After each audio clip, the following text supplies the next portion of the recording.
Halo teman-teman, kali ini saya akan mereview sebuah film berjudul The Billionaire yang diangkat dari kisah nyata kehidupan seseorang yang bernama Top Ittipet. Beliau adalah pengusaha cemilan rumput laut bernama Tokenoil yang sering kalian temui di minimarket atau supermarket di daerah kalian. Kisah sukses Top Ittipet ini dapat menginspirasi kalian tentang dunia usaha dan makna arti sebuah kejujuran. Banyak pelajaran yang bisa kita ambil dari kisahnya, jadi simak filmnya sampai selesai ya. Berawal ketika Top berusia 16 tahun. Dia adalah anak yang hobi bermain game, dan tanpa ia rencanakan, ia menjadi banyak uang setelah seseorang ingin membeli item dalam gamenya. Yang akhirnya membuat Top berbisnis jual beli item di dalam game yang ia mainkan, sehingga ia mendapatkan banyak uang. Hingga suatu ketika, akun game online Top harus dihapus oleh server karena Top dianggap telah menyalahgunakan akun tersebut.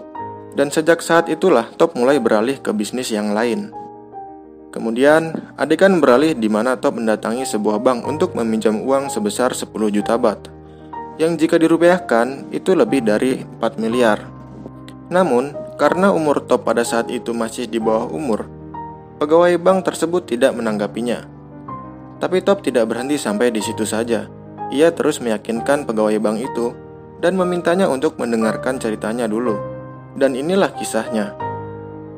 Dimulai pada saat Top sedang bersekolah dan dia sedang belajar teknologi informasi dan komunikasi, ternyata dia malah asik bermain game online. Kemudian, di dalam game ada seseorang yang tertarik dengan item sepatu yang dimilikinya. Orang tersebut menawar sepatunya dengan harga 500 dolar Singapura atau setara dengan 12.000 baht. Jika dirupiahkan, angka tersebut memiliki nilai lebih dari 5 juta rupiah. Lalu sepulang sekolah, Top langsung mendatangi pamannya untuk meminjam buku rekening miliknya. Setelah itu, Top masuk ke kamarnya dan mulai melakukan transaksi tersebut. Singkat cerita, Top mendatangi sebuah bank untuk mencairkan uangnya tadi. Dia sangat senang pada hari itu, dan terlintas di pikirannya bahwa dia masih memiliki banyak item di dalam akun gamenya yang bisa ia jual lagi dan akan menghasilkan lebih banyak uang tentunya. Hari demi hari Top terus menghasilkan uang dari game itu, hingga ia dapat membeli sebuah mobil yang akan digunakannya untuk bersekolah. Dan tiba suatu hari, Top mendapatkan masalah di sekolahnya, karena dia parkir mobil di tempat parkir yang hanya dikhususkan untuk kepala sekolah. Dan dia kedapatan telah menyogok penjaga parkir. จันตัดผมไปเลย40คะแนนก็ได้แต่อย่าโทยนะครับ ยังมีเหลือให้ตัดเหรอ Saat itu Top sudah menjadi murid yang populer di sekolahnya karena mobil yang dibawanya. Dan dia juga berhasil mendapatkan wanita cantik yang dia idamkan dari dulu yang bernama Lin. Sepulang sekolah, Top mengajak Lin untuk jalan-jalan dan membelikan Lin jajan cemilan. Kemudian setelah itu mereka pun pulang. Sesampainya di rumah, ternyata kedua orang tua Top memarahinya dan menuduhnya mengikuti judi sepak bola. Lalu Top menjelaskan bahwa dia mendapatkan uang itu dari hasil bermain game. Ia menunjukkan di kamarnya terdapat banyak komputer yang dia gunakan untuk mencari uang. พรุ่งนี้เอารถไปคืนเขาแหละ มาถามจริง ก็ตอบบอกได้ไงมาว่าได้เงินจากเล่นเกมเนี่ย ก็อธิบายแล้วไม่เข้าใจกันเองอะ ไอ้ต๊อบถ้าเรื่องเรียนไม่จบนี่รู้จักตัวแน่ป๋าบอกไว้ก่อนเลย Lalu ibunya berkata bahwa dia hanya menginginkan Top untuk belajar dan mencontoh kakak-kakaknya. Setelah diomeli ibunya, Top mengambil sebuah buku untuk belajar. Tapi ternyata, buku tersebut malah dijadikan sebagai mousepad untuk bermain game. Singkat cerita, Top lulus dari SMA-nya dan mencoba mendaftarkan diri ke sebuah universitas negeri. Namun ternyata, dia tidak lulus dalam tes tersebut. Lalu pada suatu hari, dia datang ke toko elektronik dan membeli game PS2 yang pada saat itu masih terbilang sangat populer. Sepulang dari sana, dia ditanyai oleh ibunya mengenai hasil tes kuliahnya. Ternyata, Top diterima di universitas swasta, dan itu tidak sesuai harapan kedua orang tuanya yang dimana mereka menginginkan Top untuk berkuliah di universitas negeri. Setelah itu, Top melihat buku tabungannya yang ternyata sudah mulai menipis, dan mendapati bahwa akun gamenya telah diblokir oleh server. Namun Top tidak tinggal diam. Dia kembali datang ke toko elektronik dan membeli 50 unit DVD player untuk dia jual kembali, berharap mendapat keuntungan. Ternyata, saat dia memperlihatkan kepada orang tuanya, DVD tersebut malah rusak. Karena sebenarnya ia telah tertipu, membeli produk bajakan yang tidak jelas kualitasnya. Top pun kembali ke toko elektronik itu untuk komplain. Tapi sialnya, ternyata pemilik toko itu tidak mau bertanggung jawab karena DVD itu tidak memiliki garansi. Top kesal pada hari itu karena merasa tertipu. Tak lama kemudian, di perjalanan pulang, ia bertemu dengan ayahnya. Lalu ayahnya memberikan uang untuk kuliah Top, namun Top menolaknya. Lalu scene berpindah saat Top sedang berkuliah. Kemudian tiba-tiba muncul pertanyaan dari pegawai bank tadi yang sedang mendengarkan ceritanya Top. น้องบอกว่าพ่อจ้างให้ไปเรียนแต่ไม่เอาแล้วอยู่เงินที่ไหนไปเรียน Balik lagi ke ceritanya Top. Ternyata dia bisa berkuliah karena dia telah mengambil sebuah jimat milik ayahnya dan menggadaikannya sebesar 100.000 baht. Dan ternyata pemilik toko itu tidak banyak basa-basi dan membayarnya sebesar 100.000 baht. Karena sebenarnya jika itu dijual, harganya bisa mencapai 500.000 baht. Shin pun kembali kepada Top yang sedang kuliah tadi. Top mengajak temannya untuk bolos dari kelas, namun temannya menolak. Hingga pada akhirnya Top memutuskan untuk pergi sendirian. Ternyata Top mendatangi kelas drama untuk menemui Lin, wanita yang dicintainya. Di sana Top mengajak Lin untuk keluar dan membeli mie kepiting. Namun ternyata Lin menolaknya karena memiliki jadwal untuk latihan. Pada akhirnya Top pergi sendiri. Singkat cerita, di perjalanan pulang ia merasa lapar dan memutuskan untuk berhenti di Food Expo. Di sana Top melihat berbagai mesin pembuat makanan. Hingga pada akhirnya, dia tertarik pada mesin pembuat kacang pertama di Thailand.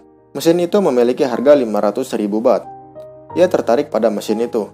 Namun karena tidak punya uang yang cukup, Top hanya menyewa mesin itu seharga 50 baht. Keesokan harinya, sepulang sekolah, Top mendatangi penjual kacang di pinggir jalan dan bertanya-tanya tentang cara memasak kacang dengan baik dan benar. Ia menuliskan semuanya di sebuah buku catatan. Singkat cerita, kacang buatannya pun jadi setelah mempelajari cara mengolahnya tadi. Lantas ia menyuruh seluruh keluarganya untuk mencobanya.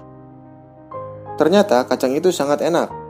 Seiring berjalannya waktu, Top memutuskan untuk membuka lapak di sebuah mall dan dibantu oleh pamannya. Namun ternyata pendapatannya sangat sedikit dan tidak sesuai harapan. Lalu saat sedang mengantar Lin ke pasar untuk belanja, Top mencoba mempelajari bagaimana para penjual di sana mempromosikan dagangannya. Di sana Top mendapatkan 3 hal tentang berjualan, yaitu bonus, diskon, dan yang terpenting adalah lokasi. Keesokan harinya, Top mencoba untuk memindahkan lokasi dagangannya ke depan pintu mall, yang tentunya sangat banyak dilewati oleh para pengunjung. Singkat cerita, saat sedang melakukan ujian, tiba-tiba ponsel Top berdering. Lalu pengawas di sana menyuruhnya untuk mematikan ponselnya. Namun saat mengambil ponsel itu, ternyata itu adalah telepon dari pamannya. Merasa telepon itu sangat penting, Top meminta izin kepada pengawas. Namun pengawas itu mengatakan, jika dia mengangkat telepon itu, maka akan dianggap sebagai tindak kecurangan. Tapi Top tidak memperdulikannya. Lalu dia dengan santainya mengangkat telepon itu dan membawa tasnya lalu pergi meninggalkan ujian. Sesampainya di mall, Top sangat senang bahwa jualannya laku keras. Lalu ia memikirkan untuk mencoba membuka cabang baru. Saat sedang membuka cabang baru, tiba-tiba Lin datang dan memarahinya. Lin berkata bahwa ia menginginkan Top untuk melanjutkan sekolahnya demi masa depan mereka berdua. Kemudian temannya menghubungi Top dan memberikan kabar bahwa dia terancam di DO dari sekolah itu. Namun Top malah mengabaikannya lagi. Lalu pada suatu hari, pengelola mall mendapatkan masalah dengan mesin yang digunakan oleh Top. Karena mesin kacang itu membuat atap mall menjadi kotor. Pihak mall menyuruh Top untuk membersihkan atapnya. Jika tidak, dia akan dikeluarkan dari mall tersebut. Malam harinya, Top membersihkan tempat itu ditemani oleh ibunya. Di sini terlihat ibunya sangat menyayangi Top.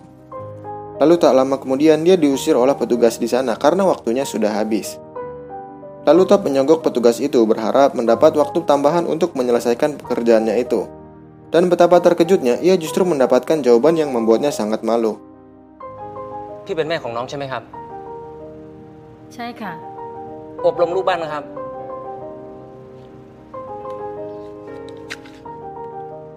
เก็บของให้หมด แล้วทางออกอยู่ทางนู้น Akhirnya, Top kembali ke mobil untuk pulang. Saat kembali ke mobil, ibunya mengatakan agar Top membuat paspor untuk pergi ke Cina. Ternyata kedua orang tuanya memutuskan untuk pindah ke Cina dan memulai hidup baru di sana. Top pun marah karena orang tuanya tidak berunding dulu dengan Top atas keputusannya itu. Di sini Top meyakinkan bahwa mereka bisa melewati semua cobaan itu. Perlu diketahui, sebenarnya kedua orang tuanya memutuskan pindah ke Cina karena mereka terlilit hutang yang sangat besar. Dengan terpaksa, keesokan harinya Top membuat paspor, mengikuti keinginan kedua orang tuanya. Tapi ternyata, Top berubah pikiran dan akan tetap tinggal di sana untuk terus berusaha. Singkat cerita, mereka bertiga berpisah di bandara. Dan sekarang, Top tinggal bersama pamannya di Thailand. ไอ้เกาลัดน่ะ เลิกซะ กลับไปเรียนหนังสือ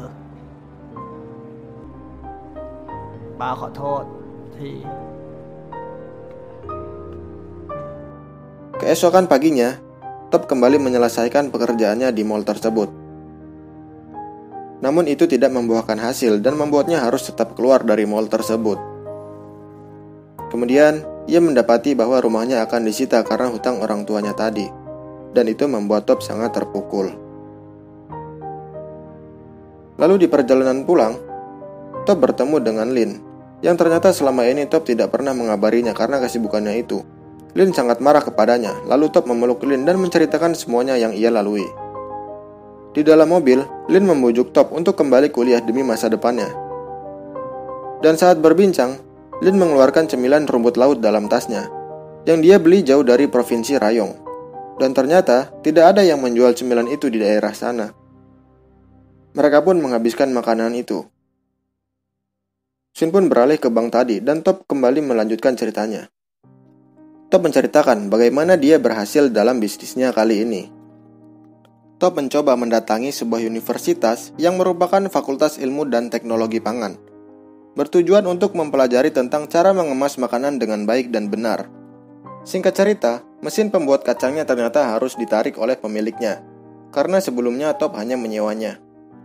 Top kembali ke rumah dengan membawa rumput laut mentah setelah mendapatkan ide ketika ia makan cemilan rumput laut bersama Lin tadi. Kemudian Top mencoba untuk menggorengnya.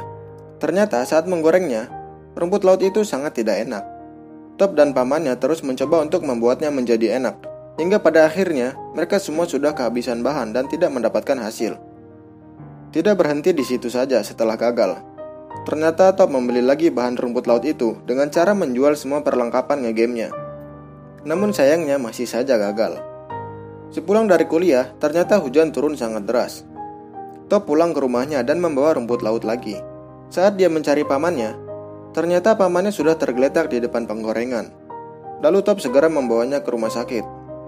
Ia sangat khawatir. Dan di sana juga terlihat rumput laut yang sedang digoreng oleh pamannya tadi ada yang terjatuh dan kehujanan. Keesokan harinya, Top kembali ke rumahnya untuk mencoba membuatnya sendiri dengan bahan-bahan yang kemarin dibawanya. Namun ternyata masih saja tidak berhasil. Tapi Top terus berusaha memasaknya hingga ia menyadari semua bahan sudah mulai habis. Beruntungnya, Top menemukan satu bungkus lagi yang tersisa. Dan itu adalah rumput laut yang kemarin terkena air hujan. Setelah menggorengnya, ternyata Top mendapatkan rasa yang tidak biasa dari sebelumnya. Dan disinilah kesuksesannya akan dimulai. Keesokan paginya, dia pergi ke rumah sakit untuk menjenguk pamannya. Lalu dia memberikan rumput laut yang berhasil ia buat tadi kepada pamannya. Pamannya pun merasakan hal yang sama seperti Top. Singkat cerita, setelah sembuh pamannya berjualan rumput laut itu di mall waktu itu. Di sana terlihat bahwa dagangannya sangat laku keras. Tak lama kemudian, ibunya Top menghubunginya untuk mengucapkan selamat ulang tahun. Karena saking sibuknya, Top sampai lupa bahwa hari itu adalah hari ulang tahunnya. Lalu ayahnya juga berkata, Halo, Pa. ตอบลูกฟังป้านะ ตั้งใจเรียนเทอมนี้ให้ดี แล้วเทอมหน้า ให้ลูกย้ายมาเรียนที่นี่ Namun Top ternyata malah menanyakan soal hutang ayahnya dan menanyakan penyakit parah yang diderita ayahnya yang selama ini disembunyikan dari Top. Saat mengetahui hutang ayahnya yang sebesar 12 miliar, Top langsung terkejut dan merasa terkejut. Karena ia terkejut. Bagaimana tidak terkejut? Karena jumlah hutangnya pun membuat saya terkejut. Karena bosan terkejut, kita lanjut filmnya. Lalu pada suatu hari, Top mendengarkan rekaman yang dulu digunakan untuk merekam dosen yang sedang mengajar. Dosen itu mengatakan bahwa ia harus memiliki partner bisnis, dan dia pun menyadari bahwa Top bisa menjualnya di supermarket yang ada di sekitar sana. Keesokan harinya, Top menghubungi pihak supermarket, lalu dia pun datang ke kantornya. Ternyata dia juga bertemu pengusaha lain yang akan memasarkan dagangannya di supermarket itu. Setelah menunggu lama, ternyata Nyonya Pung, selaku pimpinan di sana, sedang ada rapat penting. Lalu Top memutuskan untuk menunggunya lagi. Tak lama kemudian, Nyonya Pung keluar dari sana dan memberikan kartu namanya. Ia menyuruh Top untuk meninggalkan produknya di sana. Tetapi Top tetap kekeh ingin menjelaskan produknya terlebih dahulu. Lalu saat Nyonya Pung meminta untuk melihat produknya, ternyata Nyonya Pung mengatakan bahwa kemasannya tidak layak dan juga memiliki harga yang tidak masuk di pasar mereka. Keesokan harinya, Lin datang ke rumah Top dan mengetahui bahwa rumah Top sedang dalam proses penyitaan. Lalu tak lama kemudian, Top pun datang. Di sana Lin sangat kecewa karena Top tidak berusaha jujur kepadanya. Dan terjadilah pertengkaran kecil di antara mereka. Singkat cerita, Top datang ke tempat percetakan untuk membuat kemasan. Lalu pengajuan terus dilakukan ke supermarket itu. Dan akhirnya, standar kemasan makanan itu sudah layak untuk dijual di kantor 7-Eleven. Namun saat proses selanjutnya, Nyonya Pung sangat sibuk hingga akhirnya Top yang kesal menunggu begitu lama dan merasa diabaikan akhirnya meninggalkan produknya di dalam lift kantor itu. Dan sekarang, Top sudah merasa jatuh dan gagal. Akhirnya ia memutuskan untuk pergi menyusul kedua orang tuanya ke Cina. Tapi di sisi lain, ternyata ada karyawan 7-Eleven yang menemukan produknya Top dan membagikan kepada semua orang di sana. Dan ternyata, makanan itu juga sampai dimakan oleh Nyonya Pung. Keesokan harinya, Nyonya Pung memanggil Top ke kantornya. Ternyata pihak 7-Eleven tertarik dengan produknya Top dan akan memasarkan produknya ke lebih dari 6.000 cabang mereka. Mereka juga meminta Top untuk menyediakan 72.000 piece cemilan itu. Top sangat senang bahwa kerja kerasnya mulai membuahkan hasil. Dan itu alasan Top datang ke bank untuk meminjam uang sebesar 10 juta baht. Karena untuk memproduksi cemilannya itu, ia membutuhkan biaya yang besar. Namun dia mengalami masalah lain.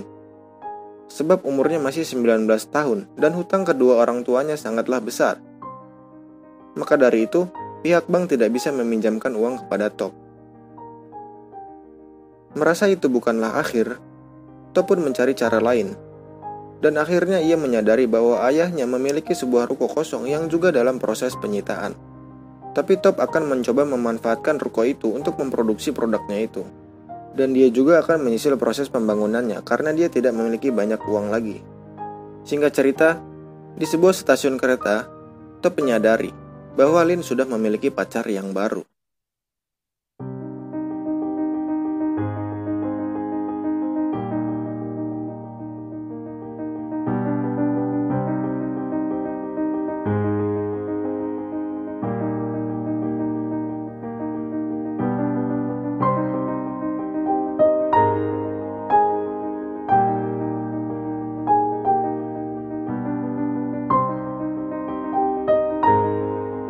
Hari demi hari, proses pembangunan pabriknya pun sudah semakin terlihat. Dan akhirnya pabrik kecil Top berhasil dibuat. Lalu datanglah Nyonya Pung untuk menginspeksi kelayakan tempat tersebut. Ternyata pabrik Top masih belum sempurna karena masalah standar kebersihan untuk memproduksi makanan. Dan pihak 7-Eleven akan mencoba untuk merundingkannya dan akan melakukan peninjauan kembali. Sebelum mereka pulang, pamannya mengeluarkan uang untuk menyogok mereka. Tapi Top sekarang sudah berubah. Dia tidak mau melakukan hal yang seperti itu lagi. Kemudian setelah improvement yang dilakukan Top terhadap pabriknya, akhirnya Top mendapatkan hasil inspeksi kembali. Betapa senangnya ia ketika pabriknya telah disetujui untuk beroperasi. Setelah itu, Top dan karyawannya mulai mempersiapkan produknya untuk diantar ke gudang 7-Eleven secepatnya. Karena waktu mereka tidak banyak untuk memenuhi kebutuhan pemesanan. Waktu terus berlalu, dan produksi Top terus meningkat. Hingga suatu hari Top menghubungi ibunya. ป้ากลับมากลับบ้านนั่นแหละนะ เหนื่อยไม่รู้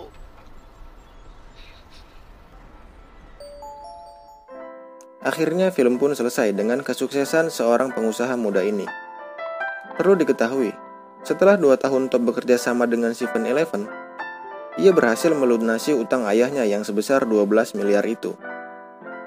Saat ini Top memiliki 2.500 karyawan, mengirim produknya ke 6.000 lebih cabang 7-Eleven, dan mengekspor produknya ke 27 negara. Lalu pada tahun 2010, itu adalah pendapatan terbesar yang dimiliki oleh Top. Dia mendapatkan pendapatan mencapai 450 miliar per tahun. Tapi kalian jangan lihat angkanya ya, karena pencapaian orang untuk sukses itu pasti akan berbeda-beda. Tapi kita lihat perjuangannya membangun semua itu. Terus berjuang, tetap semangat, karena kegagalan bukanlah akhir. Saya Maski pamit undur diri, dan sampai lagi bertemu di video selanjutnya ya.